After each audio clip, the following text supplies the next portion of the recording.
프리아브라진스키 교수에 대해서 이제 얘기를 하겠습니다. 이 사람은 거의 소설에서 신적인 지위를 갖는 걸로 이제 이렇게 묘사가 되는데, 이 회춘, 젊음 연구에 있어서 굉장히 독보적인 세계적인 수준에 이른 그런 이제 석학입니다. 근데 당최 이 사람이 그렇게 연구를 해가지고 그걸로 그 인류의 뭐뭐에 얼마나 기여를 하는지, 이 사람의 그 의료 행위가 얼마나 가치가 있는지에 대한 그 답은 회의적일 수밖에 없겠다. 이 프리아브라젠스키 진료실이 자기 아파트 안에 있습니다. 그러니까 아파트가 굉장히 크다는 거죠, 그죠? 자, 그런데 이제 이거를 개의 눈으로, 샤릭의 눈으로 이제 묘사를 해주는데, 이거는 거의 고골의 넵스키 거리, 의 소비에트 버전으로 읽어도 될 만큼 아주 흥미로운 이런 인간 군상을 이제 이렇게 진짜 그 박람회 전시회처럼 이렇게 이제 보여줍니다. 환자가 여러 명 오는데요. 제가 번호를 이제 매겨서 환자 1, 이 사람은 중년 남자입니다. 54세로 나오고요. 근데 또 나이를 속여요. 약물을 남용해서 그 부작용인 것 같은데 머리카락이 녹색이고 심장박동도 약합니다. 그 다음에 이제 중년 부인이 하나 오는데 이 사람도 또 나이를 속여요. 실제 나이는 51세인데 45세로 속이고, 아이고 이거 6살 속여서 네. 4살 젊어 보여서 뭐 하냔 말이에요. 내 나이 내가 아는데. 아무튼 이걸로 속이고, 그 다음에 제가 이 부분이 사실 잘 이해가 안 됐는데, 이게 지금 개의 눈으로 보여주는데, 개가 막 엄청난 성적 수치심을 느끼거든요. 근데 이 할머니 내지는 아줌마가 무엇을 했길래 걔가 이렇게 부끄러워하지 싶은데, 그녀의 패티코트 밑에서 구겨진 레이스 뭉치 같은 게 이렇게 나와요. 그러니까 할머니가, 이 여성이 이렇게 꺼내갖고 이렇게 의사한테 주든가 이런 식으로 하는데, 우리가 잘 모르지만 어쨌거나 뭔가 이게 되게 성적인 거하고 이제 연결이 돼 있고, 여기다가 이제 뿌리와 브라젠스키는 나름의 처방을 주는데, 그 처방이 당신에게 다시 원숭이 난소 네, 원숭이 난소를 넣어주겠다, 이제 이식하겠다 이거거든요. 이게 이제 이 양반이 하는 수술이란 말이에요. 그러니까 이제 더 젊어지게 하기 위해서 그 사람의 뇌하수체와 그 걔 사람의 생식기를 개에게 이제 넣어서 그런 실험인데, 그 전에 지금 이런 거 하고 있었던 거예요. 원숭이 난소를 이제 넣어주겠다고. 근데 이제 이 여성이 나 수술은 좋은데 부속 병원에서 하는 거 싫다. 그러니까 공식적으로 있는 그런 병원에서 하는 거 싫다. 그랬더니 프리아브라젠스키가 자기 아파트에서 할 수는 있는데 그럼 돈이 많이 든다는 거예요. 그러니까 얼마나 아파트가 크고 좋으면 그 아파트 안에 또 수술실이 있는 거예요. 그게 수술실이 존재하려면은 진짜로 많은 요구 그 조건이 충족이 돼야 될 것 같은데, 그렇다 보니까 당연히 돈도 비쌉니다. 제가 항상 금액이 정확하게 이제 정확하게 명시된다고 했는데 500루블입니다. 제가 이거 환율 정확하게 따져봤지만 그 당시에 500루블이면 어마어마하게 큰 돈일 것 같고요. 자, 세 번째 남자는 진짜 웃긴데, 이 사람은 대머리의 기혼인 걸로 나오거든요. 근데 지금 프리아브라젠스키가 신경외과인 거잖아요. 뇌가 전문이고. 이 사람한테 와가지고 자기는 14살짜리 소녀를 사랑한다. 근데 이제 그녀와 이렇게 하려니까 이게 좀 안 되니까는 좀 회춘 이런 수술 치료를 부탁한다. 근데 이제 그게 힘들다는 거예요. 그리고 그러면은 결혼을 해라. 아니 난 결혼할 수 없다. 이미 기혼자니까. 근데 이거는 지금 그 의료적인 문제가 아니라 여러 도덕적이고 지금 이런 게 문제가 되는 거잖아요. 정신과 의사도 아니고. 근데 그래서 도무지 프리아브라젠스키가 의사로서 무슨 일을 하는지 의심스럽고, 그러니까 이거를 보면은 불가코프가 너나 할 것 없이 모든 인물들에 대해서 좀 냉소적이고 풍자적인 그런 태도를 갖고 있다. 그러니까 이건 이제 풍자와 알레고리가 이제 도드라지는 그런 소설인데요, 물론.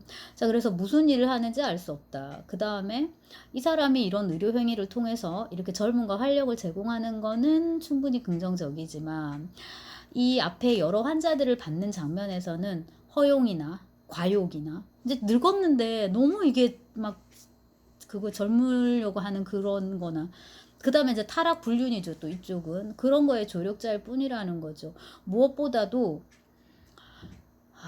이러저러한 환자를 대하는 이 프리아브라젠스키 교수의 태도가 너무 괘씸한 거예요. 그래도 환자는 예를 들면 성형외과 의사도 똑같을 것 같은데 예뻐지고자 하는 그 환자를 예뻐해야 되잖아요. 적어도 싫어하진 않아야 되는데 이 프리아브라젠스키는 굉장히 환자들을 경멸합니다. 싫어하고. 그러니까 이게 일단 그의 자기 모순이라고 할 수 있을 것 같고, 두 번째 모순적인 측면은 이 사람이 되게 부자라는 건데, 이 사람의 부가 왜 모순인가.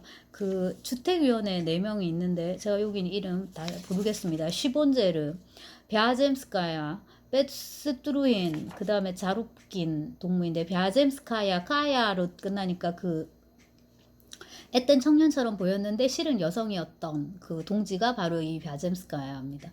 이들이 이제 그 프로레타리아 계급의 대표자로 이제 나오는데, 완전히 처음부터 그 4명의 이제 꼭두각시 그런 인물처럼 그렇게 이제 희화되죠. 되게 희극적인 뉘앙스가 강하게끔 이제 그렇게 쓰여져서 작가가 혁명에 대해서, 그 다음에 이런 사회주의자들에 대해서 얼마나 부정적이었는지를 노골적으로 보여줍니다.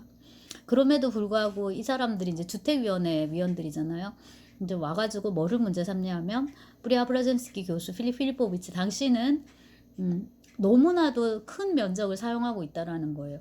지금 쓰고 있는 면적을 일부만 소유하고 나머지는 국가로 이제 반납을 하라, 이제 이런 식인 거예요. 사실 일리가 있죠. 방이 7칸짜리인데.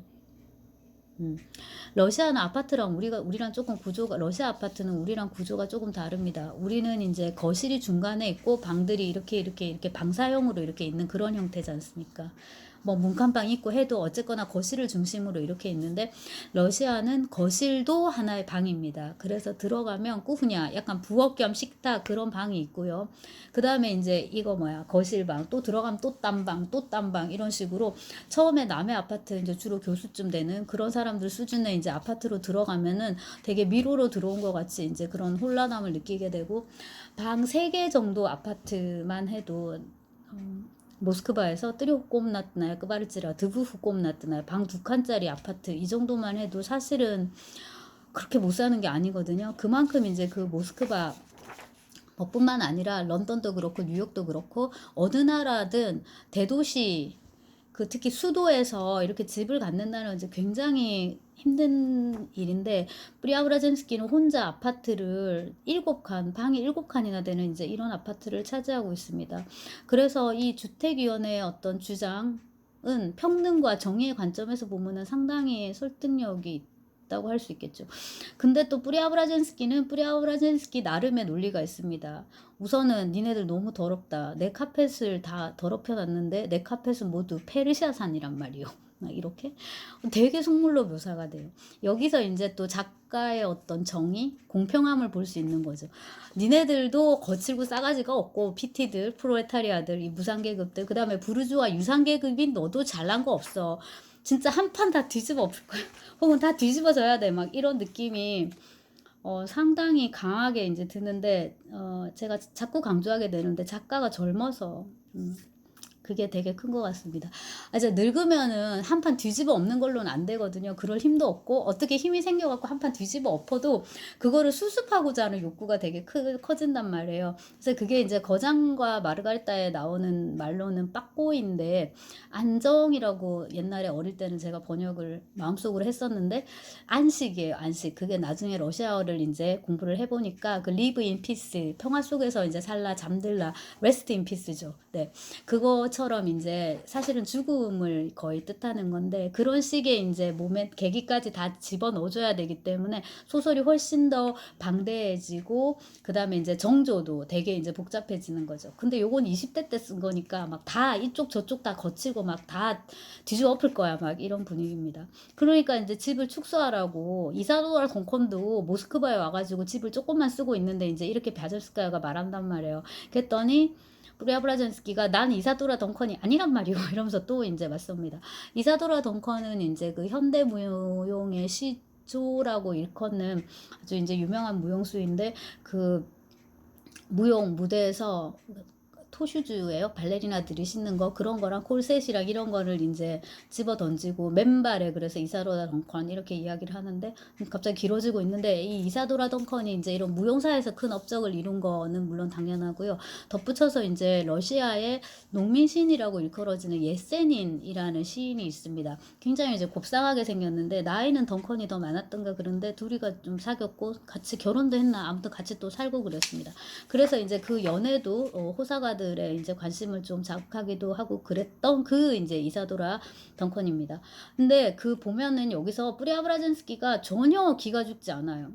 그 반동행위를 계속 그렇게 하시면은 그렇게 상부에 고발할 거다 이렇게 협박해도 눈도 깜빡하지 않고 나는 프롤레타리아를 좋아하지 않소 이런 식으로 이제 무상계급을 이렇게 혐오하는 이런 발언을 직접적으로 하면은 죄가 될 수 있음에도 불구하고 이렇게 당당하게 내뱉는단 말이에요. 그래서 되게 이제 영웅적인 그런 측면이 이제 있고 그거를 이제 걔는 보면서 아, 이 사람은 진짜 사나이다. 저것들을 물어뜯을 것이고 아주 제대로 망신을 줄 것이다라고 얘기를 하는데 사실 이 뿌리아브라젠스키가 훌륭한 그러니까 센 인물인 건 맞는데 그가 이렇게 당당하고 오만하고 할 수 있는 이유는 모스크바에 아마 어쩌면 러시아 전역에 어마어마한 인맥이 깔려 있는 거예요. 바로 전화를 건단 말이에요. 그리고 표도로프지 뭔지 이름을 이제 부르면서 뾰트르 알레산드로비치네요. 이름을 부르면서 지금 주택위원회 누군가가 와가지고 나한테 이런 식으로 하고 있다라고 얘기를 하는데 이 뾰트르 알레산드로비치가 되게 이제 중력인 거예요.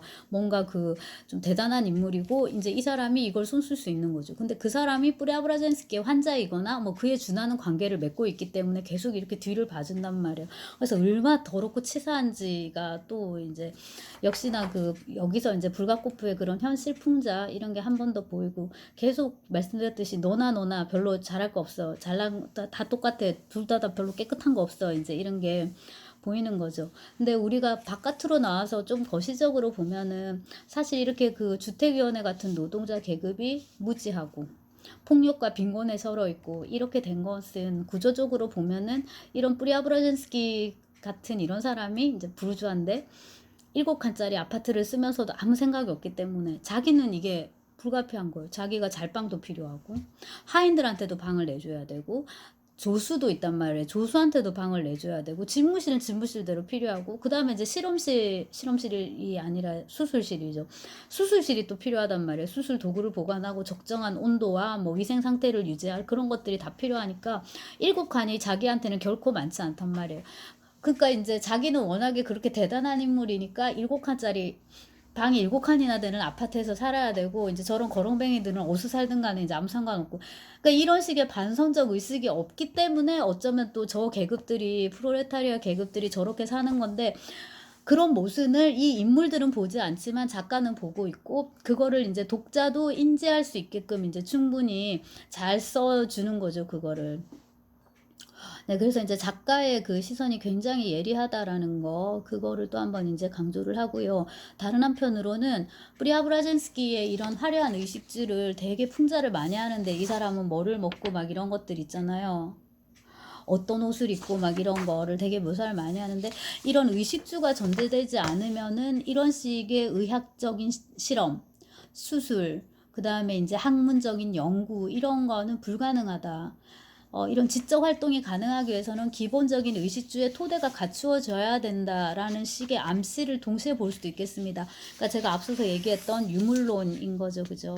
그래서 예를 들자면은 먹는 건데 좋은 접시도 좋고 위에 얇게 점인 연어, 식초에 절인 장어, 물방울 묻은 치즈 조각, 그러니까 싱싱하다는 의미인 것 같아요. 이렇게 또 생선알, 아마 그 철갑상어 알일 거고 술잔, 보드카.